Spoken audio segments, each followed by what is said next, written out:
The Psychodynamic Approach by Brielle Labatt. The psychodynamic approach is not as old as most other approaches to leadership, but many organizations are finding success through this approach. The psychodynamic approach differs from other leadership theories because it not only deals with how employees interact with each other within the organizational context, it deals with how employees interact with each other on a personal basis. Psychodynamic theories delve into unconscious innate processes and analyze how they affect our relationships with others. One of the main ideas of the psychodynamic approach is reading and carrying. This concept requires a person to read the current situation accurately by assessing how the other person or party is feeling. It also requires a person to recognize what they are personally carrying into the situation by taking account of their own thoughts, feelings, and attitudes, and identifying how their actions are affecting the situation. This approach allows both parties to take a step back and see the whole situation and all the components involved so that a clear plan can be devised for proceeding. This approach can also be used proactively by leaders to assess how they present or carry plans and ideas so that the correct reaction or reading can be fostered. Psychodynamic theory in the context of the organization focuses on aspects of interpersonal relationships and the awareness of cognitive and unconscious behaviors in relation to their results.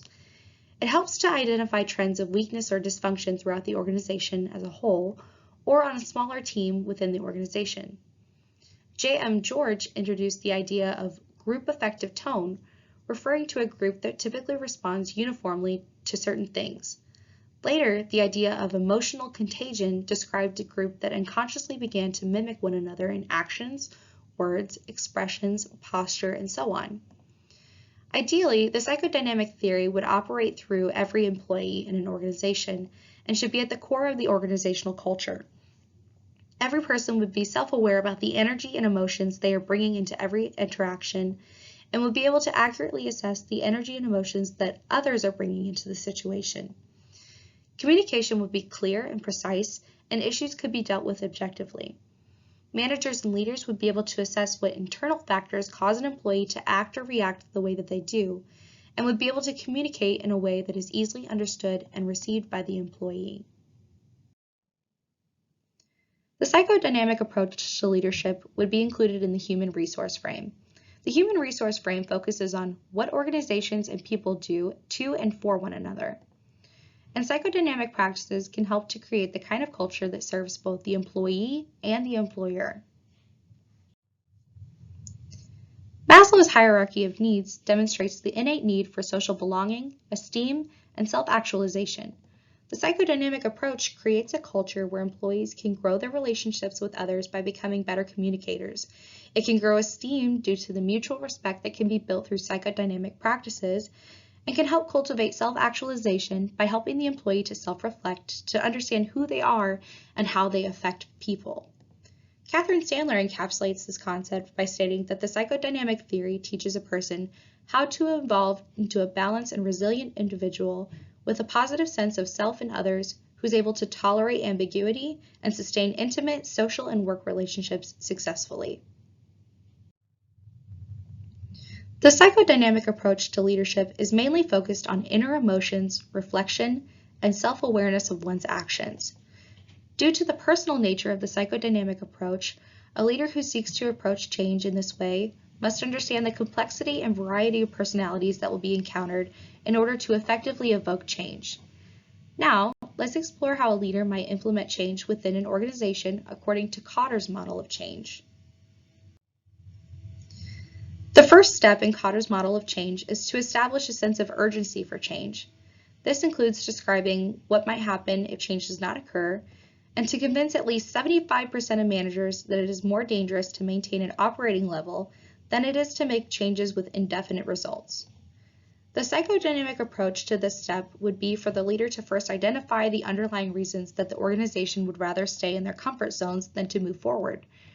Preemptively considering the pushback that could be experienced would help to avoid impending friction.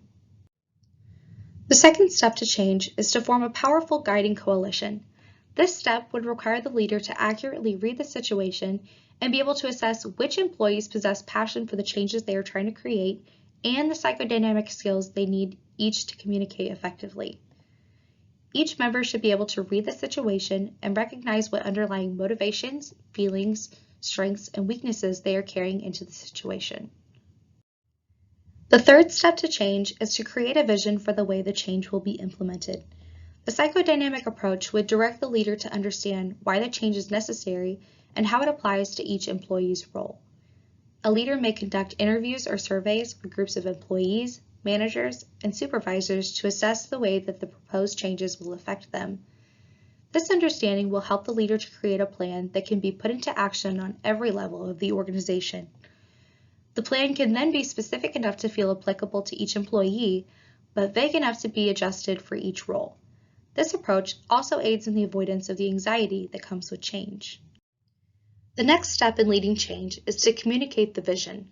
The psychodynamic approach would find its strength in recognizing the underlying issues that will need to be resolved before changes can be accepted. Then, using the carefully chosen coalition to communicate the vision to each division of the organization in a way that will be appropriate. The leader may choose to provide one-on-one sessions with employees who have concerns regarding the changes in order to specifically address the underlying resentment toward change. The natural response to change is to ask how it will affect the employee directly. Change can cause anxiety and an extent of grief. Anxiety rooted in the fear of the unknown and grief of the loss of a comfort zone. Beyond communicating the vision, the following step is to empower others to act on the vision. Allowing the guiding coalition to demonstrate the vision and the results may help hesitant employees to become more open to change. Additionally, the leader may meet with managers to discover the current processes that make the change difficult or inefficient. The psychodynamic approach to this step could be especially helpful in gaining employee support since the leader is making an effort to create change that directly improves their individual work environments. Understanding what obstacles each employee may encounter while implementing this change and encouraging employees to use creativity to resolve issues could also grow a sense of confidence in them.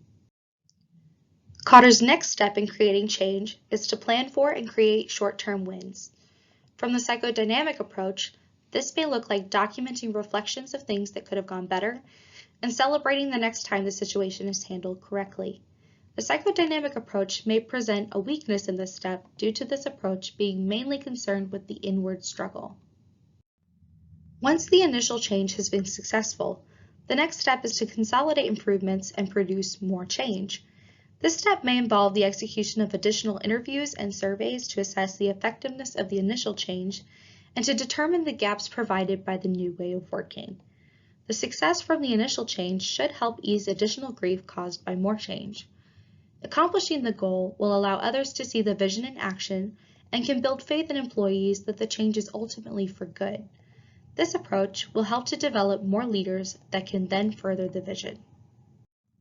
The final step in Cotter's plan for change is to institutionalize new approaches.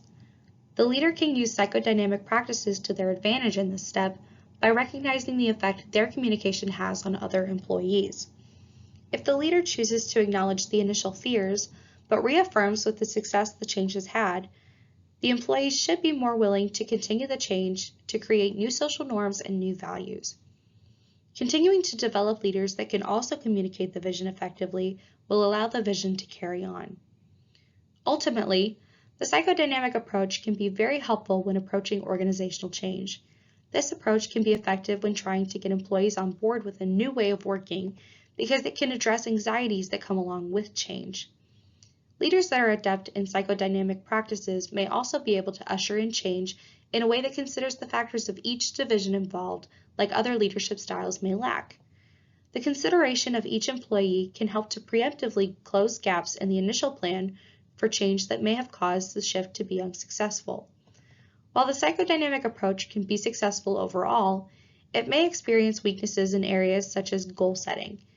Internal emotions and reactions may be difficult to measure. However, the reaching of physical goals can boost employee morale.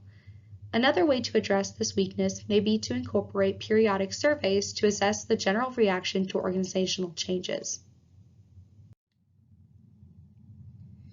In regards to using the psychodynamic approach in higher education specifically, the process of change would be very similar to that of an ordinary organization. However, instead of surveys being conducted solely with staff, it may prove useful to conduct student surveys as well. The leader may also consider involving student workers in their coalition for change to help initiate a movement in the student body. In conclusion, the psychodynamic approach is a legitimate method of bringing about change in an organization or institution.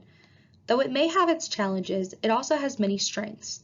This approach is a great way to ensure that employees feel personally invested and involved in the changes in the company, providing a healthy environment that eventually welcomes and sustains change and growth.